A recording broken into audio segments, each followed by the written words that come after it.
The technology in Blacklight was really an idea that came about from several different discussions about the future of technology, the future of military technology. All of the tech and weapons in the game we've based on real world stuff, and we've just taken it a little bit further and added that sort of fantastic element to it. And one of the buzzwords that we're throwing around is like science fact. So it's not science fiction where it's like, warp drive, rather something that's coming out of the Department of Defense. We knew that we would be able to reward players for good play and go to the depot and perhaps change the tide of battle. The Weapon Depot allows players to bring in massively heavy weapons. Not only the Hardsuit that a lot of people talk about, but airstrikes, railguns, miniguns, weapons that totally annihilate opponents.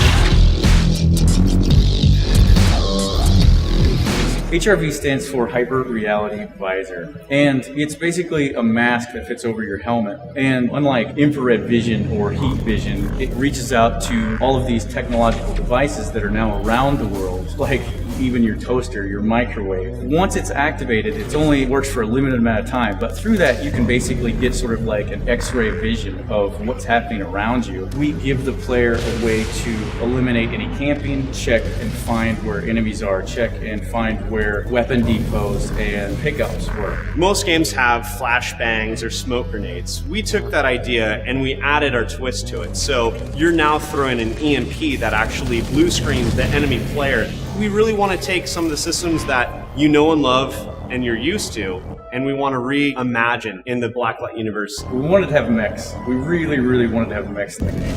We wanted to be able to, run around and shoot each other, but we really felt like there needed to be something bigger. Something that was big and aggressive and scary looking, but it was still operated and moved around just like a character. So the Hardsuit was invented. Imagine that there's this capture point and your team has just been losing, but as you've been playing, you've been accruing points, and you think, well, we can turn the tide if we just get to an ammo depot and drop down a Hardsuit, somebody gets in it, and then he can walk in with all these heavy weapons blazing, and everybody can kind of cower behind him and take the point. And it turned out that it works really awesome.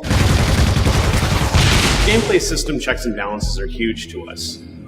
When we added the Weapon Depot, the big thing was how do we make this balanced? It first started off, we had it really cheap. Like you could run around and kill a couple of guys and then you could run and get a Hardsuit.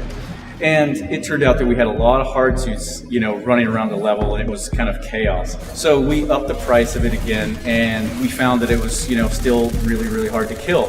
One of the ideas were that we would have a randomly spawning weak point that would be on the Hardsuit. And through the use of HRV, we can look at the Hardsuit and we can see a weak spot. If the weak point turns out that it's in the front, it's still a hard fight. But if it turns out the weak point is on the back, you can coordinate with a teammate and he can kind of draw his fire while you kind of skirt around behind him and take him out from behind. My favorite Weapon Depot item definitely is the Hardsuit. You are this almost invincible powerhouse. My favorite weapon in Blacklight is currently the rocket launcher. The Hardsuit is kind of a given because it's overpowered, but I kind of like to be the upset to the Hardsuit. As you play through the gameplay escalates, and near the end of the round, there are multiple Hardsuits and rocket launchers and flamethrowers all going at once, and it's just a massive pile of action. Players can come out of nowhere with massive weapons that previously just had a shotgun or a pistol. It allows the game to constantly be changing.